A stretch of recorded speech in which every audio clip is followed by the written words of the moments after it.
ಹಿಂದುತ್ವದ ಪ್ರಯೋಗಶಾಲೆ ದಕ್ಷಿಣ ಕನ್ನಡದಲ್ಲಿ ಏನನ್ನ ಜನ ಬಯಸಿದ್ದಾರೆ ಮತ್ತೆ ಮತದಾರರ ಪ್ರೆಡಿಕ್ಷನ್ ಹಾಗೂ ಕ್ಯಾಂಡಿಡೇಟ್ಸ್ ನ ಪ್ರೆಡಿಕ್ಷನ್ ಏನ್ ಹೇಳ್ತಾ ಇದೆ, ಮಾರ್ಜಿನ್ ಏನಿದೆ, ಡೀಟೇಲ್ಸ್ ನೋಡೋಣ. ಲಾಸ್ಟ್ ಟೈಮು ನಳಿನ್ ಕುಮಾರ್ ಕಟೀಲ್ ಅವರು 2.5-3 ಲಕ್ಷ ಅಂತರದಿಂದ ಗೆದ್ದಂತಹ ಕ್ಷೇತ್ರ ಇದು. ಬಿಜೆಪಿಯ ಭದ್ರಕೋಟೆ 91ರಿಂದ ಧನಂಜಯ ಅವರ ಕಾಲದಿಂದ ಕೂಡ ಬಿಜೆಪಿ ಗೆಲ್ತಾ ಬಂದಂತಹ ಕ್ಷೇತ್ರ. ಸೊ ಯಾರ ಲೆಕ್ಕಾಚಾರದಲ್ಲಿ ಯಾರಿಗೆ ಎಷ್ಟು ಅಂತರದ ಗೆಲುವು ಅನ್ನೋದಕ್ಕೆ ಸಂಬಂಧಪಟ್ಟಂತೆ ಪಬ್ಲಿಕ್ ಟಿವಿಯಲ್ಲಿ ಕರ್ನಾಟಕ ಲೆಕ್ಕದ ಎಕ್ಸ್ಕ್ಲೂಸಿವ್ ಡೀಟೇಲ್ಸ್ ಅನ್ನ ನಾವು ಕೊಡ್ತಾ ಇದೀವಿ. ದಕ್ಷಿಣ ಕನ್ನಡವನ್ನ ಮತ್ತೊಂದು ಸಲ ಬಿಜೆಪಿ ಗೆದ್ದುಕೊಳ್ಳುತ್ತಾ ಅಂತ ನಾನು ಆಗ್ಲೇ ಹೇಳ್ತಾ ಇದ್ದೆ ನಿಮ್ಗೆ.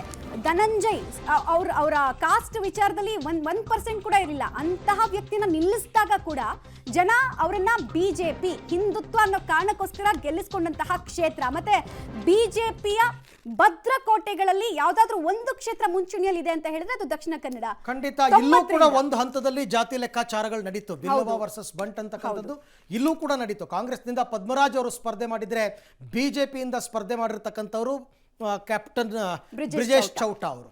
ಸೊ ಹೊಸ ಮುಖವನ್ನು ತಂದ್ರು. ನಳಿನ್ ಕುಮಾರ್ ಕಟೀಲ್ ಅವರಿಗೆ ತಪ್ಪಿಸಿ ಬ್ರಿಜೇಶ್ ಚೌಟಾ ಅವರನ್ನ ಇಲ್ಲಿ ಅದಕ್ಕೆ ವಿರುದ್ಧವಾಗಿ ಪದ್ಮರಾಜ್ ಪೂಜಾರಿ ಅವರಿಗೆ ಟಿಕೆಟ್ ಕೊಟ್ಟರು, ಎಗೈನ್ ಬಿಲ್ಲವ ಅಂತ ಅಂದ್ಬಿಟ್ಟು. ಸೊ ಇಲ್ಲಿ ಕಾಂಗ್ರೆಸ್ ಅಭ್ಯರ್ಥಿ ಪದ್ಮರಾಜ್ ಆರ್ ಪೂಜಾರಿ ಅವರು 63,800 ಮತಗಳ ಅಂತರದಿಂದ ನಾನು ಗೆಲ್ತೀನಿ ಅಂತಕ್ಕಂಥ ವಿಶ್ವಾಸದಲ್ಲಿದೆ. ನೋಡಿ, ಪ್ರತಿಯೊಬ್ಬರಿಗೂ ಗೆಲ್ಲುವ ವಿಶ್ವಾಸ ಇದ್ದೇ ಇರುತ್ತೆ. ನಾನು ಸೋಲ್ತೀನಿ ಅಂತ ಯಾರು ಚುನಾವಣೆಗೆ ನಿಲ್ಲಲ್ಲ. ಈಗಲೂ ಕೂಡ ಅವರಿಗೆ ಇಷ್ಟೆಲ್ಲ ಎಕ್ಸಿಟ್ ಪೋಲ್ಗಳು ಬಂದಿದ್ರೂ ಕೂಡ ನಾನು ಗೆಲ್ತೀನಿ ಅನ್ನೋ ವಿಶ್ವಾಸ 63,800 ಮತಗಳ ಅಂತರದಿಂದ. ಬಿಜೆಪಿ ಅಭ್ಯರ್ಥಿ ಕ್ಯಾಪ್ಟನ್ ಬ್ರಿಜೇಶ್ ಚೌಟಾ ಅವ್ರ ಹತ್ರ ಒಂದು ಲೆಕ್ಕ ಇದೆ. ಅವ್ರು ಹೇಳ್ತಾ ಇದ್ದಾರೆ 1,89,400 ಮತಗಳಿಂದ ನಾನು ಗೆದ್ದೇ ಗೆಲ್ತೀನಿ, ಬಟ್ ಬಹಳ ದೊಡ್ಡ ಮಾರ್ಜಿನ್. ಲಾಸ್ಟ್ ಟೈಮ್ ನಾನು ಹೇಳ್ತಾ ಇದ್ದೆ ನಳಿನ್ ಕುಮಾರ್ ಕಟೀಲ್ ಅವರು ಆಲ್ಮೋಸ್ಟ್ 2.5-3 ಲಕ್ಷ ಲೀಡ್ ಮಾರ್ಜಿನ್ ಅಲ್ಲಿ ಗೆದ್ಕೊಂಡ್ರು. ಸೊ ಇವರು ಕೂಡ ಆಲ್ಮೋಸ್ಟ್ 2 ಲಕ್ಷ ಲೀಡ್ ಅನ್ನು ಹೇಳ್ತಾ ಇದ್ದಾರೆ. ಹಾಗಾದ್ರೆ ಇದನ್ನ ಆಶ್ಚರ್ಯ ಪಡುವಂಥದ್ದೇನಿಲ್ಲ. ನಿಮಗೆ ಕ್ಯಾಸ್ಟ್ ಅನ್ನೋದನ್ನ ಜನ ಮರೆತು ಹಿಂದುತ್ವ ಅಂತಂತದ್ದೇನಾದ್ರೂ ಬಂದ್ರೆ, ಇಲ್ಲ ನಾವು ಹಿಂದುತ್ವ ಅದು ಕೋಟ್ ಹಾಕ್ತೀವಿ, ನಮಗೆ ಬಿಜೆಪಿ ಬೇಕು ಅನ್ನೋ ಲೆಕ್ಕಾಚಾರಕ್ಕೆ ಬಂದರೆ ಈ ನಂಬರ್ ಇನ್ನೂ ಜಾಸ್ತಿ ಆದರೂ ಆಗಬಹುದು. ಅಥವಾ ಇಲ್ಲಪ್ಪ ಈ ಸರ್ತಿ ನಮ್ಮ ಸಮುದಾಯದ ಅಭ್ಯರ್ಥಿಗಳನ್ನು ನಾವು ಗೆಲ್ಸ್ಕೊಂಡ್ಬಿಡೋಣ, ಕಷ್ಟ ಆಗುತ್ತೆ ಅನ್ನೋದೇ ಆದರೆ ಅದು ಗೊತ್ತಿಲ್ಲ.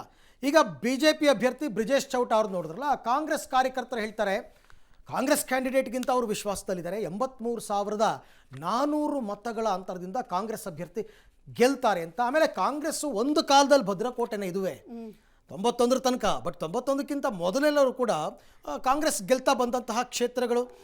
ಇವರು ಪೂಜಾರಿ ಅವರು ಗೆದ್ದು ಸೆಂಟ್ರಲ್ ಮಿನಿಸ್ಟರ್ ಆಗಿದ್ರು. ಸೋಲಿನ ರುಚಿ ಅಲ್ಲಿಂದಲೇ ಸ್ಟಾರ್ಟ್ ಆಗಿದ್ದು. ಜನಾರ್ದನ್ ಪೂಜಾರಿ ಅವರು ಸತತವಾಗಿ ಗೆದ್ದು ಸೆಂಟ್ರಲ್ ಮಿನಿಸ್ಟರ್ ಆಗಿ ಎಲ್ಲ ಆಗಿದ್ದಂಥವ್ರು. ಆಮೇಲೆ ಅವರು ಕ್ಷೇತ್ರವನ್ನ ಯಾಕೋ ಮತ್ತೆ ಕೈಗೆ ಎತ್ಕೊಳ್ಳೋಕೆ ಆಗ್ಲೇ ಇಲ್ಲ ಕಾಂಗ್ರೆಸ್ಗೆ. ಹಾಗಾಗಿ ಇದು ಕಾಂಗ್ರೆಸ್ ಕಾರ್ಯಕರ್ತರ ಲೆಕ್ಕ.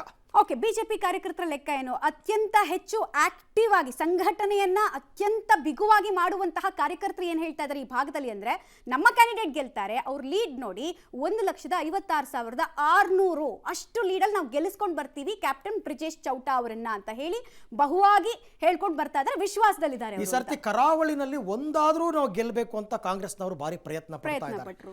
ಬಟ್ ಯಾಕೋ ಆದಂಗೆ ಕಂಡು ಬರ್ತಾ ಇಲ್ಲ. ನೋಡಿ, ಗ್ರೌಂಡ್ ರಿಪೋರ್ಟ್ ಹೇಳ್ತಾ ಇದೆ ಬಿಜೆಪಿ ಅಭ್ಯರ್ಥಿ ಗೆಲ್ತಾರೆ 1,18,200 ಮತಗಳ ಅಂತರದಿಂದ ಅಂತ. ಪ್ರತಿ ವಿಧಾನಸಭಾ ಕ್ಷೇತ್ರಗಳ ಪ್ರತಿಯೊಂದು ಮತಗಳನ್ನು ಕೌಂಟ್ ಮಾಡಿ ಅವ್ರು ಹಾಕ್ಕೊಂಡಿರ್ತಕ್ಕಂಥದ್ದು. ಸೊ ಹಾಗಾಗಿ ಇದೇ ನಿಜ ಆದರೆ ನಾವು ಕೊಟ್ಟಿರ್ತಕ್ಕಂಥದ್ದು ಉಡುಪಿ, ಚಿಕ್ಕಮಗಳೂರು, ಉತ್ತರ ಕನ್ನಡ ಇನ್ನು ಬಂದಿಲ್ಲ, ಅದು ಬರುತ್ತೆ.